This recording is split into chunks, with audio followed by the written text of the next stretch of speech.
Welcome to the Be a Brilliant Human podcast. You're in the right place if you're a growth-seeking being who acknowledges the challenges and delights of your humanity on the path to an ever more conscious life.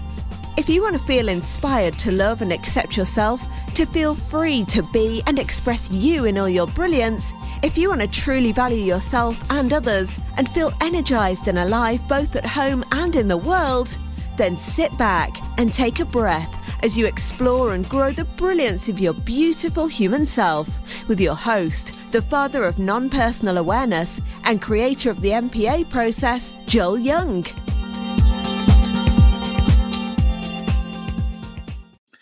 Hello, and welcome to the Be a Brilliant Human podcast with me, Joel Young. We are at episode 24. Welcome if you're brand new and you've just found us. I'm so pleased you're here. I'm really looking forward to getting to know you. And if you're returning, as you'll know by now, I always make a point of saying how much I truly appreciate you spending this time with me. If you are new or you haven't yet, go ahead, hit that subscribe button somewhere, whatever platform you're listening to this on. There'll be some kind of way to subscribe. That way you'll be notified when the episodes come out. And in case you don't know, you can, I'm very open to feedback. If you've got any questions, you're welcome to ask them. If there's any topics you'd like to cover, you're thinking, I wonder if Joel will ever talk about this. Let me know. You can leave me a message. You can go to our website, which is www.beabrillianthuman.com. And there's buttons on pretty much every page, I think, that'll mean you can it says leave a message. You can literally leave a voice message. You can also email me, joel@nonpersonalawareness.com, and find me on social media. I'm mostly at Joel Young MPA. And you'll find posts every week to do with the episode. You can comment there about this episode or any other episode and leave me any of those messages. And I want to give a shout out to Joyce Clement. Joyce is a regular listener and she regularly comments actually on the post. So, hey, Joyce. But I like what she put about episode 17, which was 7 power perspectives for being a brilliant human. And she says quite simply, you knocked it out of the park with this one, Joel, the nice heart emoji. I love that. Thanks ever so much, Joyce. That's much appreciated. And of course, if you haven't yet listened to this home run of an episode, you can find it at www.beabrillianthuman.com/17. In fact, any episode you want to get to, if you know the number of it, like this one's 24, you can do that. Just the website address / then the number. Very straightforward. So this one will be beabrillianthuman.com/24. Remember the www. I think sometimes the www missed off gives you an error. Don't know why that is. I'm sure some tech head would know why that is. But as long as you include the www, you'll get there. I think if you just type in beabrillianthuman.com, you get to the main website and you can always find the episodes from there anyway. All right, so today's episode is all about forgiving the unforgivable. Unforgivable. Okay, just try saying it. It's unforgivable. Go on, do it right now. Just say it out loud. It's unforgivable. Can you feel the pain of that declaration? It's a painful thing to say. But it's funny because there's actually a lot of societal and cultural support for the idea of, in quotes, unforgivable.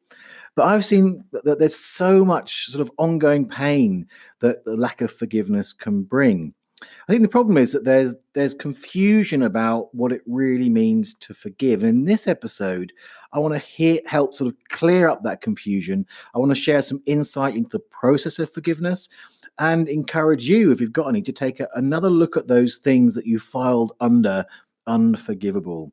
So I'm going to be sharing sort of the 3 main stories we tell ourselves that may be preventing you from forgiving, and in which case you're keeping yourself locked in that cycle of pain. And also I want to share Meredith's story with you. Now, Meredith was able to forgive what she describes as, I'm quoting here, specific trauma that had precipitated much of my life experience, including sexual abuse by nuclear family members, multiple attempted murders at the hands of those family members, and worse, complete hatred for who I was and a loss of spiritual connection. So this is raw stuff for sure, but it's an inspirational story of transcendence and freedom, which really paints a picture of what's possible, even in the most horrific of circumstances, which is why I wanted to use this as an example. But first, especially if you're new, let me kind of reassure you that, the perspectives I'm offering you sort of come on the back of a lot of experience, because, and you may not know this even if you're not even if you're a regular listener. But actually, for many years, I specialized in working with people who had experienced sexual or physical abuse of some kind. And as you can imagine, I mean, I've worked with people who have suffered from some of the darkest of human experience. And for many, like, forgiveness had seemed like a pipe dream, often in spite of many years of self-development and healing.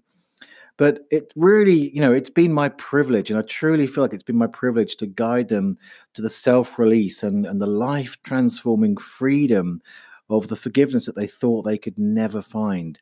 And more than anything, I've seen how people go down the painful road of defining their life by the things that they've not forgiven.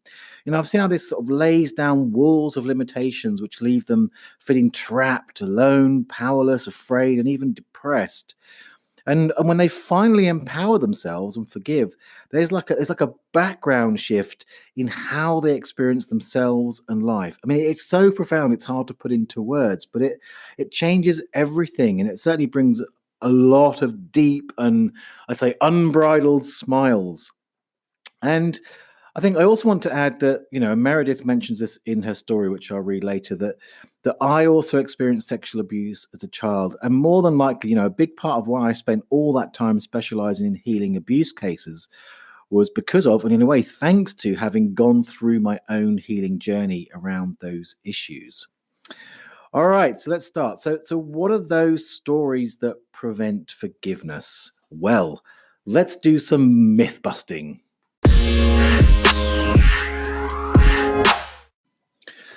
Okay, so I promised you 3 untrue stories that prevent forgiveness. Well, there's an old saying, a really powerful saying, perhaps you've heard it before, but just really take this in.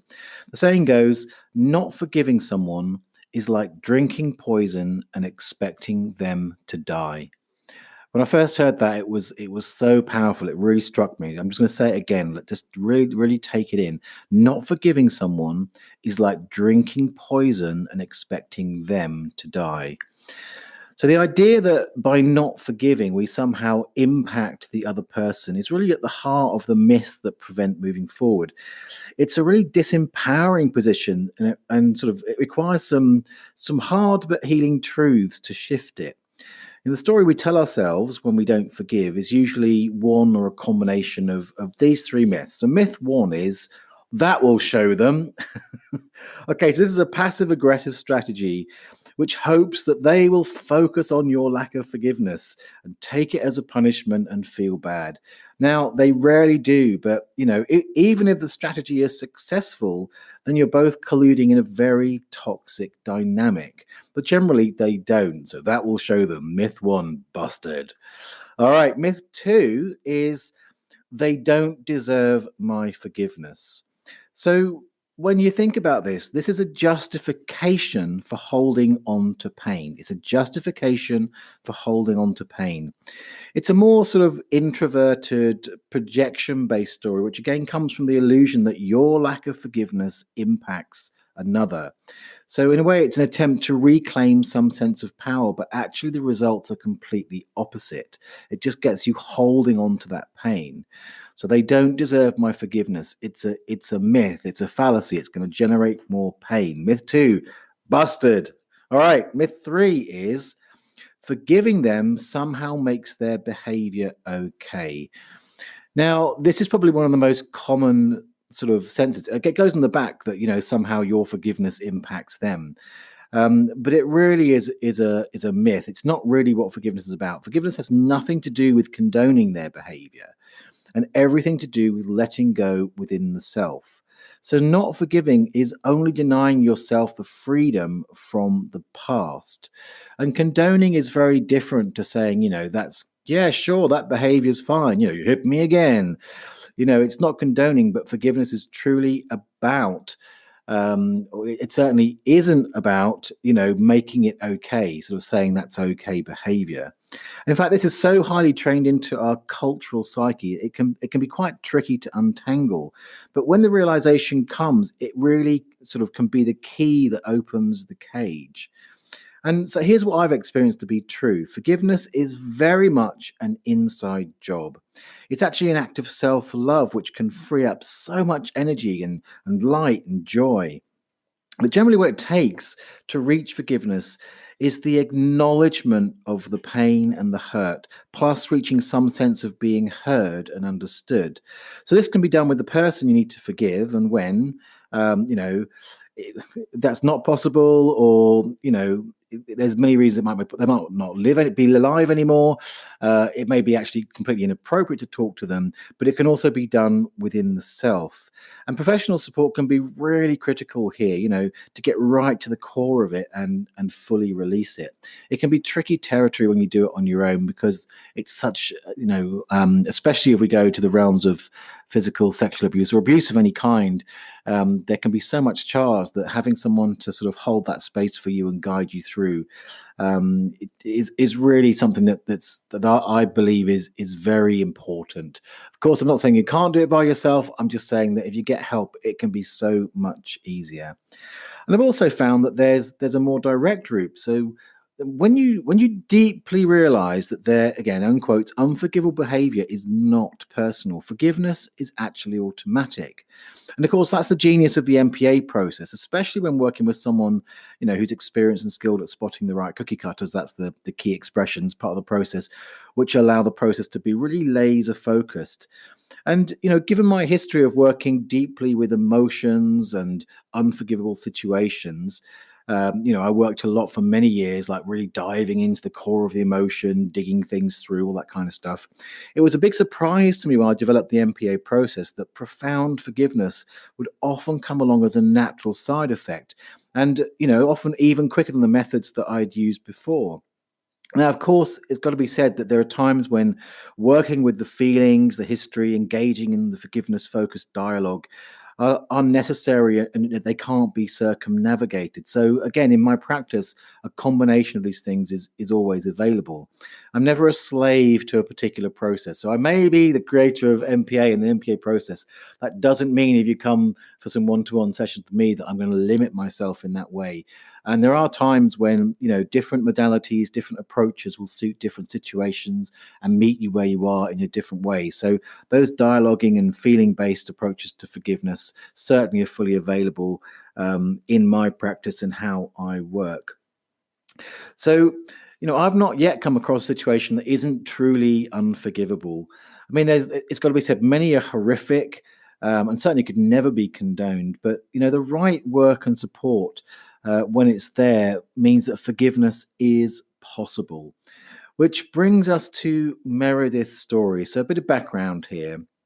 So Meredith worked with me over several months, and it was after 13 years of therapy, she sort of finally found a way to forgive and heal the emotional, mental, physical pain of it all, like the legacy of a history of childhood sexual abuse and physical abuse by family members.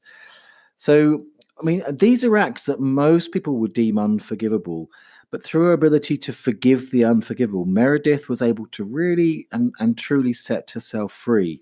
Now, Meredith wrote an open letter for me, which I originally put on my blog, and I'm going to read it to you here. And she wanted to share her journey to forgiveness and her experience of working with me. And I want you to know that my wish, and hers, I know for sure, is that her story inspires you and shows you the possibility and benefit of finally forgiving your unforgivables. So here's her story in her own words.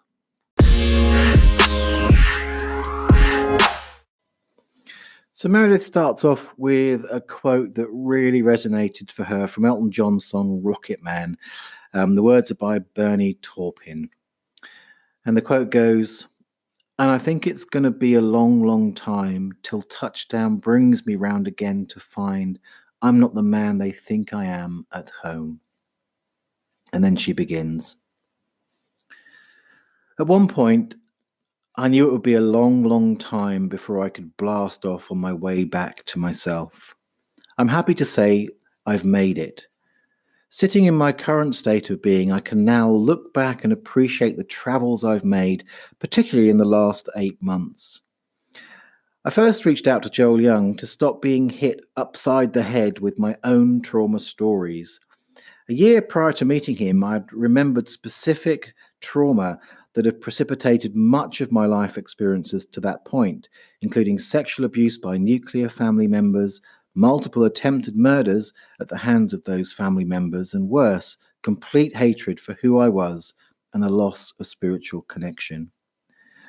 I'd been in therapy for over 13 years, had overcome bipolar disorder and being medicated, and made huge life changes, including owning my sexuality and moving to an island miles from anyone except my wife. I've been able to make great needed external changes in my life, but the internal dialogues, or monologues, as the case often was, and physical pain continued. Nothing in the external world could bring me peace to any real degree. I worked with Joel on multiple levels, not just MPA. His story of overcoming the effects of abuse and his ability to be happy inspired me. In journey sessions, we revisited the past through portals in my body that were new to me.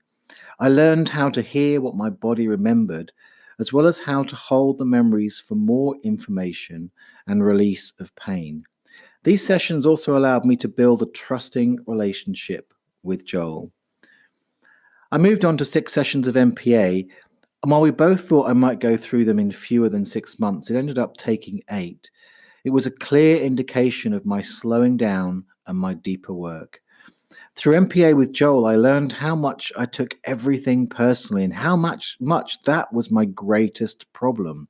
I was identifying with everything from my trauma story to my own disinclinations.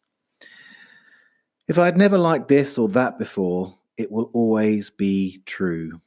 The biggest gift MP offered me was to open myself to any possibility, including experiencing change just for the experience. With endless possibilities at my fingertips, I could hone in on the one thing I'd searched for the last 50 years, to know myself. The most profound aspect of working with Joel was the fluidity and inherent wisdom with which he approached each session. He never seemed to come with an agenda, and though the first sessions were slotted for journey work and the last 6 for MPA, he always allowed us to move however the energy guided us. There were times we used no specific tool. His complete acceptance of my process, whatever it was so empowering, offering me the amazing opportunity to free myself of the, in quotes, how, focus on the, in quotes, what, and accept myself on ever deeper levels. Joel's language in matters of the soul, analogies, and humor added to our connection and my ultimate ability to construct more appropriate stories of myself and my life. I can now celebrate my journey by being. It is exactly what I wanted when I first talked to Joel. When Joel recently mentioned the mountain he'd watched me climb, I had the inclination to say, "What mountain?" From where I am, it no longer feels like it was a mountain. There is a lightness and fluidity to me and to my life now. I worked through what I needed to work through, but the most important takeaways are self-love, a desire to continue to unearth my spirit and purpose, a deep spiritual connection all my own, and an inherent ability to be present in any given moment and move from a place of listening deeply to life. And she signs it, Meredith Linden, editor, Hawaii.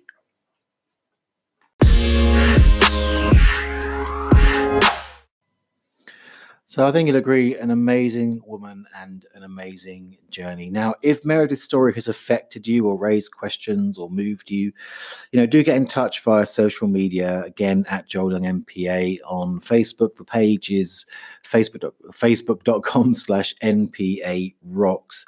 And of course, you can leave me a message via the social media platforms or via my website, beabrillianthuman.com. Just click that leave a message button.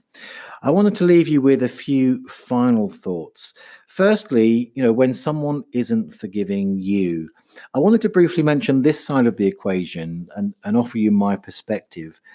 So, which is basically someone's forgiveness of you or not is their business.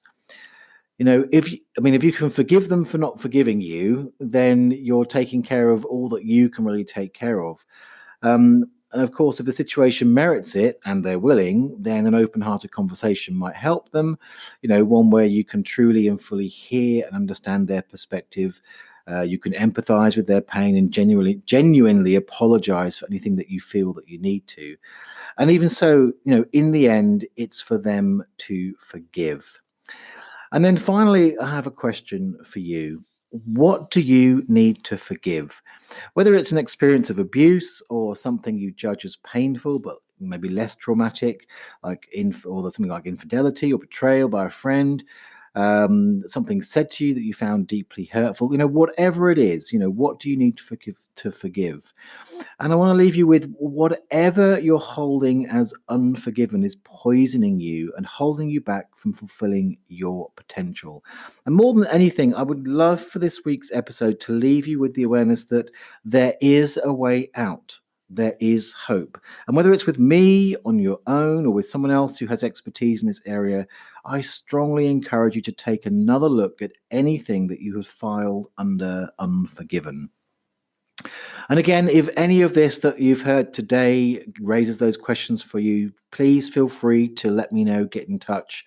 Again, you can comment on social media posts, leave a voice message via the website. You can DM me on Facebook or Instagram or email me. It's joel@nonpersonalawareness.com. And if you're already subscribed to my chat mail, which is my newsletter email, you can hit reply to any of those and get in touch that way. Your email will get to me. And your shares are also welcomed. As this podcast could help someone else end a lifetime of suffering. So go tell someone about it, share it on social media or even via your email, and I would really appreciate that. All right, well, that's a wrap up for this week. Thank you as ever for spending this time with me. I do hope that this has stirred you, touched you, given you a perspective that helps you up your game in some form. And as ever, if you like what you hear, go tell somebody. As ever, the show notes will be there on the website. You'll have the recap and some highlights there. Just go to beabrillianthuman.com/24. I've mentioned my one-to-one practice. If you'd like to get in touch about that or have a look at it, you can go to joelyoungmpa.com/sessions. All the details are there, and you can book a free 10-minute call with me if you want to have a quick chat before you book. And as ever, make sure you subscribe to this podcast, and I'd love a review. If these episodes, these musings of mine are having an impact on your life, please do tell everybody. In other words, give me a review. Let people know what you think of this show. That helps people to find the podcast, and the more people that find it, the more people that can have whatever benefit that you are finding. So that would also be appreciated. Otherwise, go have a beautiful rest of your day, rest of your week. I will see you next week.